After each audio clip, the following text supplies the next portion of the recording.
It's time for more Ginetta action from Oulton Park. The Ginetta GT and GT Academy Championships taking to the track for their first of 3 races this weekend. They'll have one this afternoon, right now, and another 2 on Bank Holiday Monday here at perhaps the most picturesque racetrack in the country. Even the local wildlife getting themselves ringside seats for this first 20-minute race of the weekend. Track temperature 35 degrees and the ambient temperature still in the low 20s. It's not often we get to say that on May Bank Holiday here at Oulton Park. Decision to move this Oulton Park event later in the calendar of recent years, and it's paid off this season, it has to be said. The Easter bank holiday traditionally was the time that British GT and recent years Ginettas would roll into Oulton. But later in the year, nicer weather, a big crowd sticking around to the end of the day as well to watch what hopefully is going to be an exciting race. The Ginetta GT and GT Academy Championships kicked off last time out at Silverstone on the Grand Prix circuit. 2 categories of cars racing together. The more powerful V8-powered GT P8 cars, as they call them, in the Ginetta GT Championship, and then the more entry-level GT Academy cars, which are less powerful. They have less aerodynamics, less grip, actually, because it's supposed to be entry-level in the fact that it teaches you all about basic car control, racecraft. We've seen some really talented drivers come through the Ginetta GT Academy ranks, and actually some of them moving up this year into the Ginetta GT Championship as well. So going to be interesting to see which of those are going to be the pace setters as we move further on into the season. So the cars lining up on the grid then, but we'll have them out onto another green flag lap before too much longer, which gives us a bit more time to build up to what, as I said, should be a pretty entertaining race. The Silverstone races certainly were dramatic, weren't they? Those who tuned in for the opening rounds of the championship may remember that things didn't exactly go smoothly for all drivers. We had quite a bit of drama, particularly towards the end of the opening race of the weekend, when the Orion SPR cars all seemed to run into the same kind of perhaps fuel-related issue towards the end of that race. They unfortunately weren't able to therefore get to the flag and handed the victory rather to Harry Gamble for Elite Motorsport, but they bounced back, did the Orion SPR cars in race 2. With the race to victory going to William Antrobus for Elite Motorsport, but they were able to get cars onto the podium, at least in the shape of Felix Livesey. And so Ryan looking for more silverware this weekend, as I'm sure is Harry Gamble then, who had a first and a third place finish at that season opener. So he arrives here at Oulton Park as the championship leader. He also celebrates his 28th birthday today, so happy birthday, Harry. The Gamble family, of course, hugely experienced in Ginetta racing.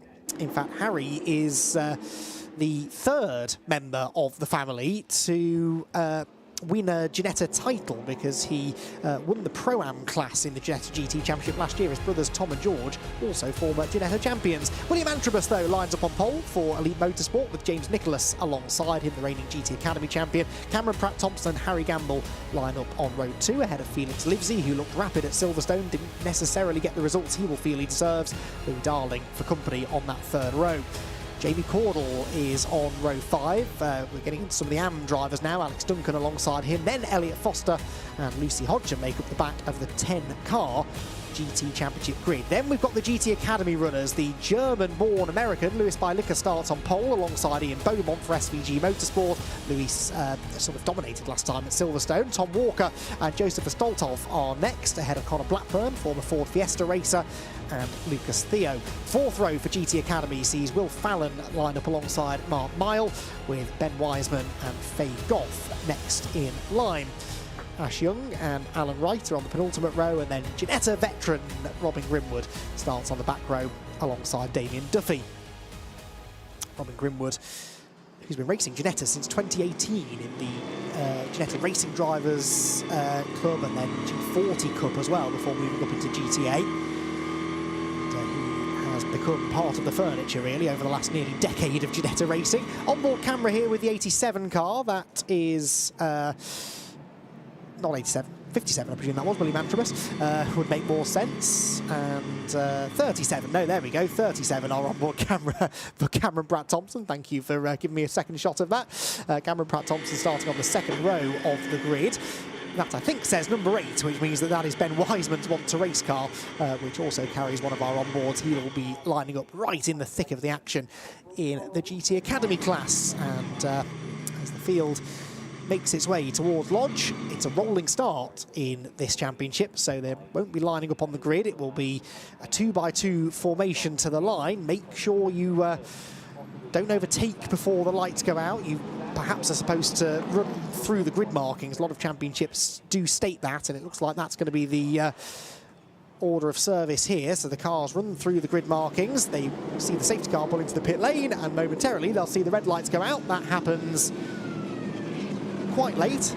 Now, off they go, and into Old Hall Corner they will head. William Antrobus defending the inside line. That's Jamie Cordell trying to find a gap up the middle of 2 of the Orion cars, and there's a spin further back. One car heads off onto the grass. It's the 27 machine, and that is Alex Duncan pointing the wrong way. The leaders arrive down at Cascades Corner. It's side by side. James Nicholas to the inside, trying to take the lead away from the pole sitter Antrobus, but the momentum is with William on the outside line, and he will have the lead down the Lakeside Straight for the first time. So a lively first couple of corners, but William Antrobus, the race winner of the second race at Silverstone last time out, is leading the way through the Shell hairpin. There is Cordell to the outside. Jamie Cordell in the turquoise and black car. He was trying to find a gap that didn't really exist at Old Hall, and sensibly, I think, backed out of that. Over the curbs they go, and Lewis Bylicker, by the looks of it, leading still in the GT Academy. Yes, he is, the number 17 car, but with close attention from the 13 of Ian Beaumont, by the looks of it. He's got the 21 car behind of Tom Walker, so the top 3 still in grid order there, as Jamie Cordell was trying to go to the outside of one of the Orion cars, and there's been a mistake, I think, for the leader. So the race leader, William Antrobus, then, with a moment through his lops, and that nearly opened the door for both James Nicholas and Harry Gamble to take advantage. Gamble having got ahead of Cameron Pratt-Thompson in the opening exchanges. So the Hooch liveried car of Harry Gamble, who again moved up through the GT Academy ranks. He was runner-up in that rookie category a couple of years ago. Moved into this championship last year, where he won Pro-Am and was a regular overall podium finisher. And now Harry Gamble, a fully certified pro driver within the championship, is looking to try and get at least one step further up the podium. Antrobus leads then, Nicholas second, Gamble third, Pratt-Thompson fourth ahead of Louis Darling and Jamie Cordell battling over fifth. Here are the GT Academy leaders, and it is Lewis Bylicker who leads the way, with Ian Beaumont and Tom Walker next in line. A big lunge up the inside there for Joseph Astoltov, the American driver, banging doors in fact, with Lucas Theo, I think that is, the number 7 car. Yes, it is. And Lucas for SVG Motorsport holds the inside line. Astoltov on the outside. Joseph, who's done some single-seater racing in America, making the move over to the UK this year. And again, looking pretty competitive, although not able to make that move stick. They've also got the 30 car of Will Fallon joining in the fun, and Astoltov a little bit wide there through Island Bend. Astoltov running in the GTA class, so for the non-racing rookies, basically, because he has some racing experience in America, and he's battling at the moment for third in the in the GTA class, with Fallon right behind him. It's all getting quite congested at the front of the Ginetta GT field, though, isn't it? William Antrobus may be getting away slightly, but James Nicholas, Harry Gamble, Cameron Pratt-Thompson, Louis Darling, Jamie Cordell, they're all pretty much nose to tail. See there, the class is listed on the timing tower. So in GT, you've got Pro and Am, which does what it says on the tin. The more experienced, quicker drivers, in theory, are pros. But James Nicholas, you wouldn't think that he was an Am. He is leading the Am class at the moment in second position. It's only his 3rd season of racing, James Nicholas, having won the Palmer Sport Academy to race in GT Academy 2 years ago. Moving up into GTs this year and immediately finding form. One car wide in the background, that was Lucas Theo. Does that give an opportunity maybe for the recovering Alex Duncan to come through? Duncan, remember, is in a GT spec car. He does get through, and that might open the door for Astoltov now, who gets back to the inside of the number 7 and does manage to move through. So Astoltov puts a car now between himself and Fallon, with whom he's fighting for a class podium. And actually quite a bit of real estate between them too. Fallon really dropping off the back of this tussle now. They make their way towards Cascades. The leaders make their way towards Shell. William Antrobus then, with a nearly 7/10 of a second cushion, set the fastest lap on the first flying lap of the race earlier on. But in the first sector this time, James Nicholas was about a tenth quicker. Nicholas sensationally won his first ever car race here at Oulton Park 2 years ago in Ginetta GT Academy. And established himself immediately as a championship contender. Didn't quite get the job done in 24, but last year really put into practice everything that he learnt in that first season of racing. Winning the GTA Championship over Jamie Court, actually, who of course has also stepped up into the GT Championship this year. Interesting to see how that dynamic shifts over the year. Jamie not quite as quick as James Nicholas this weekend, it would seem. There are a few cars between them right now. Nicholas running second, Caudle down in sixth. They both run in the AM class as well, so they're likely to be contending for the AM Championship come the end of the year. On board with Cameron Pratt-Thompson. Listen in as he rumbles over Deer Leap, and look how close it's getting ahead of him. Don't think James Nicholas had a very good exit from Lodge, and so here comes Gamble, the birthday boy, switches from the outside to the inside at Old Hall. Can't quite get alongside James Nicholas, but that was a really good effort. James now stands his ground down the avenue, covers the left-hand side of the road. Does he? No. There's a gap on the inside, and there's contact. Gamble into the back of James Nicholas. How on earth did they both manage to save that? They're both still going, and they're still tussling down the Lakeside Straight. There's further contact now at one of the fastest parts of the circuit. That's dangerous, and Nicholas is sideways onto the grass. He's lost it, slides back into the road. James Nicholas across the track, miraculously avoided by everybody else, and there is damage to Gamble's car as well. That was all a little bit unnecessary, you have to say. There was that initial contact at Cascades, and then it just escalated down the Lakeside Straight. Nicholas is out, Gamble has damage, and that will be a talking point after the race, I can guarantee. Well, there's thumbs up from the marshal to say that James Nicholas is okay, but I don't think it'll be a thumbs up signal that he's giving to Harry Gamble when he sees him in the paddock later. That is for sure. Louis Darling takes advantage of this now, comes around the outside into his lops, and the safety car is going to be scrambled, and that is not a huge surprise. James Nicholas, now, body language experts out there, tell me, does he look like a happy man? I don't think he does he? The gloves come off, he's glaring towards the track as if Harry Gamble is going to materialise. You'll have to wait a little while longer to make your feelings known, James. But at least he's okay. That could have been an awful lot worse. Here's a replay. There was a gap, in fairness, for Gamble, but they were always likely to merge as they turned into the corner.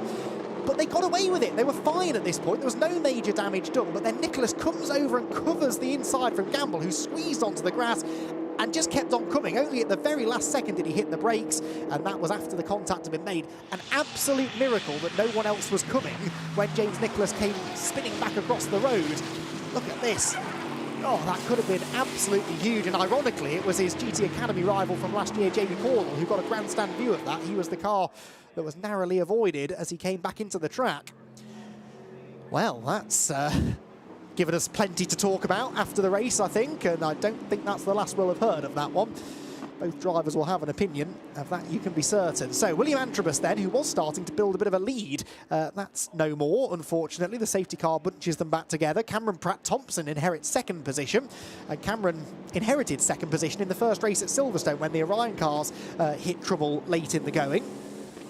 And once again, he's in the right place at the right time here this afternoon. Louis Darling third, Harry Gamble wounded but still in fourth. And worth carrying on, of course, because you're guaranteed points as long as you finish the race. In GT Academy, Lewis Bylicker leads from Ian Beaumont. That gap again had been growing before the safety car came out. And Lewis Bylicker, who is a very well-established sim racer. In fact, those of you who know anything about sim racing will, I'm sure, have heard of iRacing. He is in the top 0.1% of drivers on iRacing, which is very, very, very, very, very, add a few more verys on, good. He is an extremely talented sim racer, which he's now sort of converting into real-world racing. This is his first season of real-world racing outside of the sim. He won the PT Autosport Aspiring Driver Shootout, which is a mouthful, back in November. German-born, based over in the UK, racing in the based over in the USA, racing in the UK this year, and he won all 3 races at Silverstone with fastest lap and pole position. He dominated, and it's really nice to see some people from the sim racing world coming over into real-world racing and finding immediate success. So Lewis Bylicker now, of course, when we get a restart, we'll also have to contend with some of the slower GT Championship cars ahead of him. So that could prove a little bit of a complication for him. Field streams through, the marshals go to work up at Ireland. Looked like they were making pretty swift progress of moving James Nicholas's car out of the way, but I do think we're going to need another lap behind the safety car. Almost wonder whether it was worth pulling Harry Gamble in to get that bodywork removed or taped up whilst we're behind the safety car, because he looked to be down on pace just before the safety car was scrambled. You can see it there hanging off on the right front corner. The real danger is that that starts rubbing on a tyre.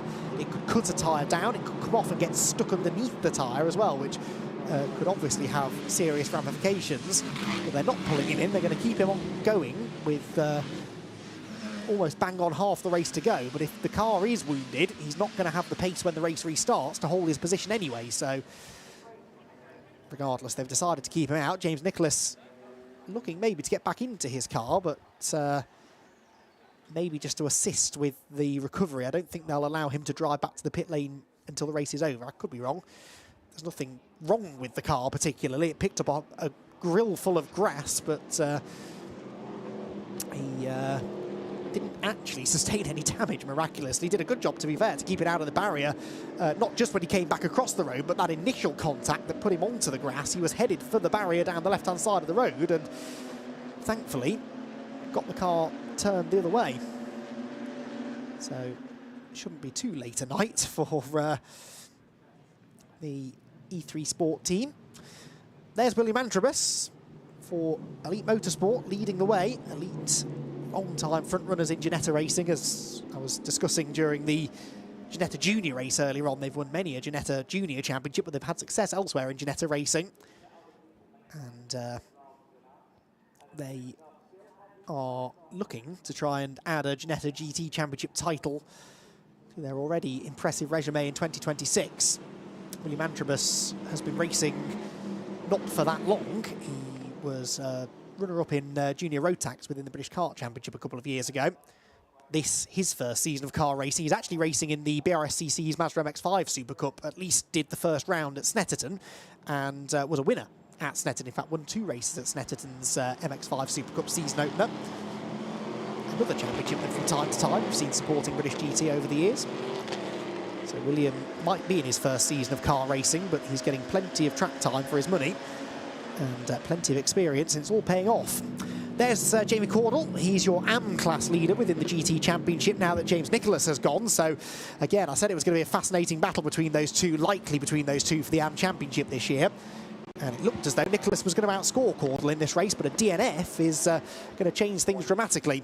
Of course, there's time still for things to happen to JB Cordell, though. He's now going to try and defend the class lead as we get ready to go racing again with 7 minutes, say 7.5 minutes left on the clock by the time they get to the line. Racing resumes here at Oulton Park.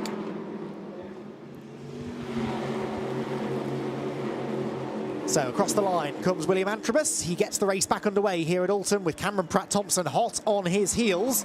3rd place for Louis Darling, 4th for Harry Gamble, the birthday boy, with a slightly damaged car. And there, Lewis Bylicker nips up the inside of the 88 car, which is a lap down. That's Mark Mile, who is a GT Academy runner, but he's a lap behind the rest of the field. He's doing his best to stay out of the way, and that nearly led to a close moment. That was Connor Blackburn, I think, who nearly got into the back of him coming into Cascades.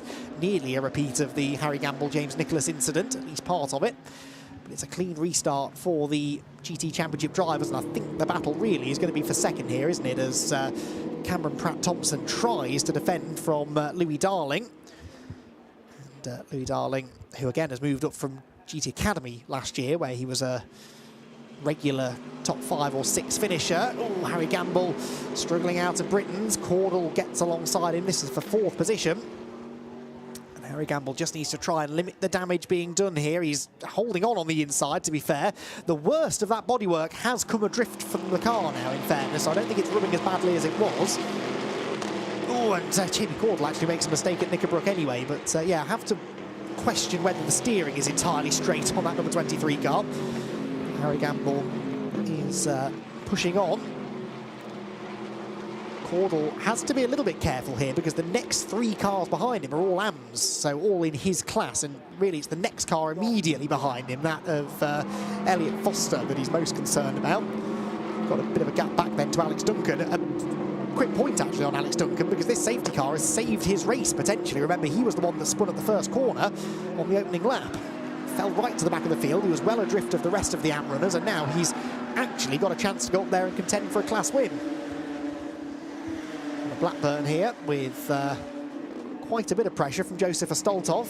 The American driver looks to the outside into Old Hall Corner, trying to focus on getting a good exit, carry the speed down the avenue, which he does, but whether he can get alongside Blackburn awaits to be seen. Blackburn's not going to let him through on the inside, so to the outside again will look Joseph as he tries to get the run. This is for second place in class, but he goes very, very wide and takes with him Lucas Theo, who almost lost it as he came back onto the track, brings a lot of the Oulton Park scenery onto the road with him, and immediately defends the inside line from Will Fallon heading into Island Bend. That was a classic case, I think, there from Theo of him following Joseph Astoltov, matching what the car ahead was doing, and when Joseph ran wide, he did exactly the same thing. That takes the pressure off Connor Blackburn slightly, as Jamie Cordell well and truly applies the pressure to Harry Gamble. Cordell, remember, leading his class, but in the Ginetta GT Championship, unlike GT Academy, you score points based on your overall finishing position, so it's actually well worth Cordell trying to get through here, and it's why Gamble is staying out there. You might think, well, even if he came into the pits for repairs, and indeed I was thinking this during the safety car, he's still guaranteed fourth in class. That doesn't matter. It's your overall finishing position that counts. The classes are just there to, in a way, establish the experience levels of the drivers. So Cordell could get through. It is worth a few more championship points. 4 championship points, I think, actually, the difference between finishing 5th and 4th. There goes Alex Duncan trying to keep up with the leading AMs, not quite able to. Lucy Hodgson comes through next.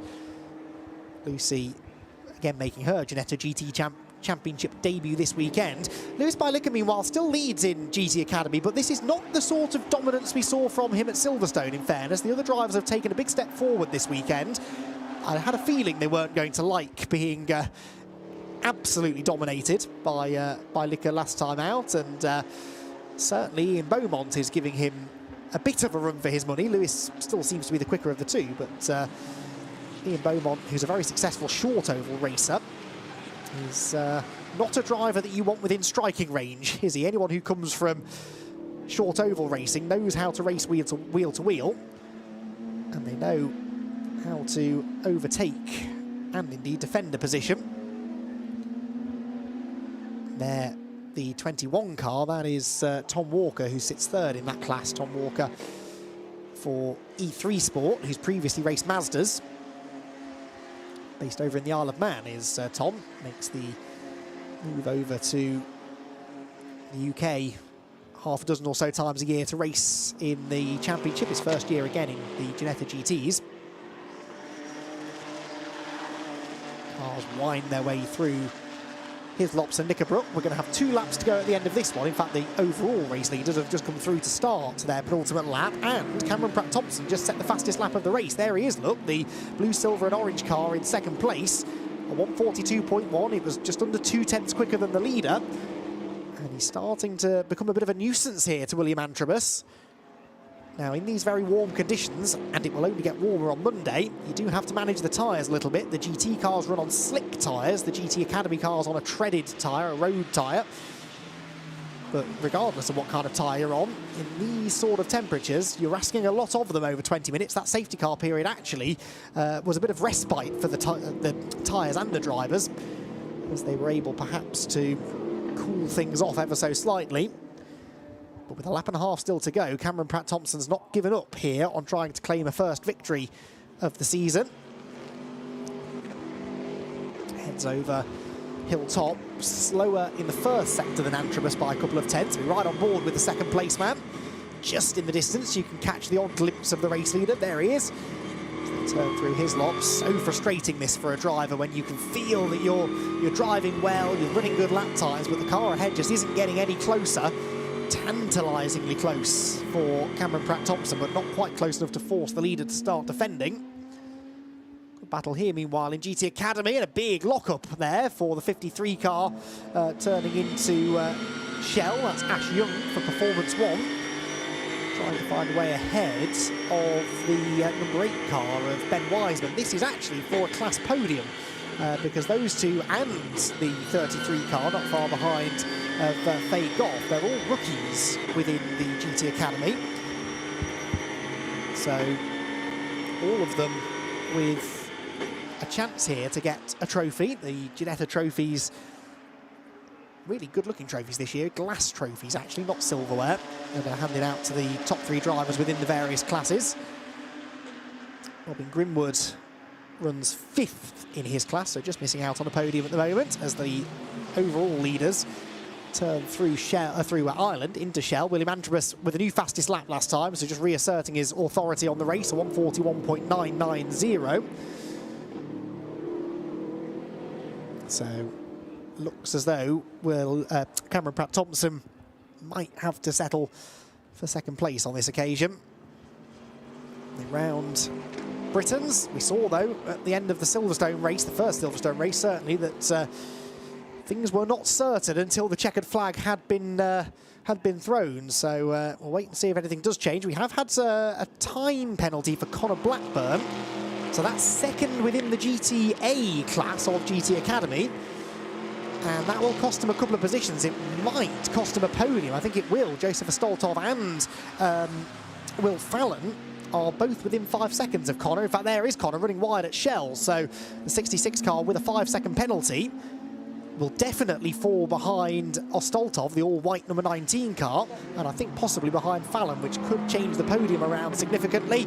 No such dramas, though, for William Antrobus. William Antrobus got a win last time at Silverstone.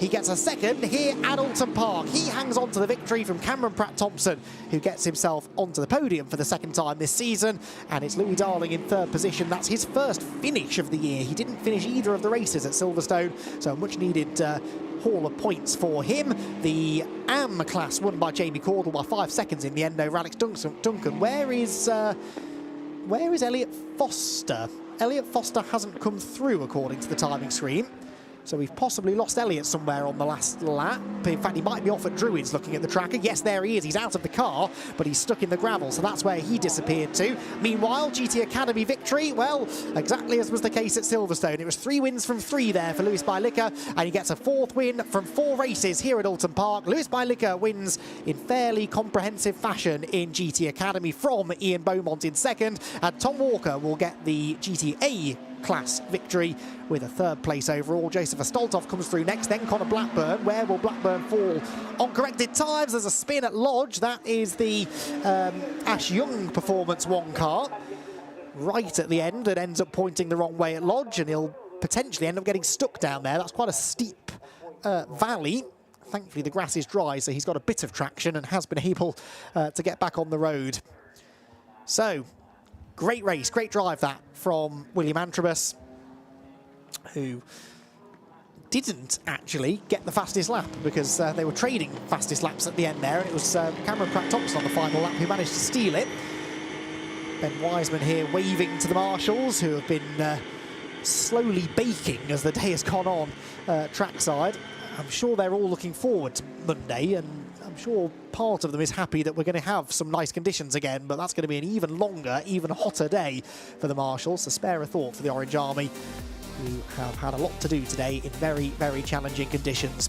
William Antrobus gets the job done in the Ginetta GT Championship. He wins race 1 here at Oulton Park ahead of Cameron Pratt-Thompson and Louis Darling. Harry Gamble 4th, but I wonder what will come of that contact that he had with James Nicholas. Jamie Cordell, meanwhile, in 5th, wins the AM class ahead of Alex Duncan and Lucy Hodgson, whilst Lewis Bylicker picks up exactly where he left off at Silverstone, claiming a 4th win from 4 races this season in GT Academy. He won that class ahead of Ian Beaumont, whilst Tom Walker was the GTA class victor ahead of Joseph Astoltov and Will Fallon. Connor Blackburn lost a class podium with that 5-second penalty. Ben Wiseman gets a rookie class podium, though, in 3rd in that class ahead of Faye Goff and Robin Grimwood. Alan Wright, Ash Young were next. Elliot Foster went off on the last lap. Lucas Theo was a non-finisher, as was Damien Duffy. Felix Livesey also failing to finish. That's a shame. Whilst Mark Mile and spectacularly James Nicholas all ended up out of the race.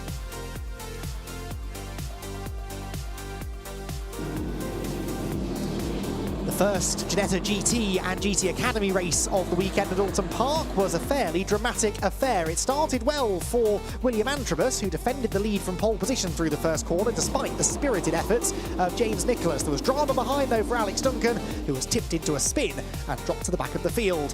James Nicholas then debated second position with Harry Gamble. There was contact out at Cascades corner, and that should have been where it ended, but sadly it wasn't. They continued to trade paint down the Lakeside Straight, with James Nicholas eventually being fired off the road and spinning back into oncoming traffic. Miraculously, he was avoided by everyone, but his car was stuck in the gravel and the safety car had to be scrambled. Connor Blackburn enjoyed a race-long battle with Joseph Astoltov, who exceeded track limits at Cascades, but it was Blackburn who would eventually pick up a 5-second track limits penalty, costing him a podium in class. Broken left rear suspension is what took Elliot Foster out of the race on the last lap. He deposited his car into the gravel at Druids, but it was William Antrobus, the winner of the second race at Silverstone last time out, who managed to get another victory here at Oulton Park, winning in the Ginetta GT Championship.